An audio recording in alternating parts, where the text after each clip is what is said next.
আসসালামু আলাইকুম প্রিয় মেহেরপুরবাসী।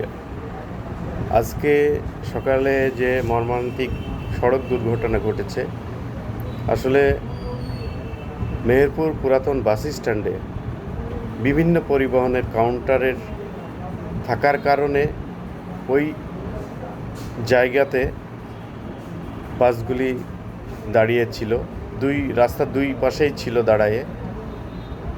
সেই জন্যেই এই মর্মান্তিক দুর্ঘটনা ঘটেছে। প্রশাসনের দৃষ্টি আকর্ষণ করতে চাই, পুরাতন বাস স্ট্যান্ডে যেসব পরিবহনের কাউন্টারগুলি আছে সেগুলি অপসারণ করার জন্য অনুরোধ করছি এবং এইগুলি নতুন বাস স্ট্যান্ডে স্থানান্তর করলে মেহেরপুরবাসী তথা মেহেরপুর পৌরবাসী অনেক উপকৃত হবে এবং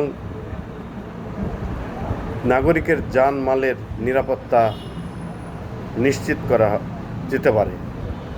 সকলকে ধন্যবাদ।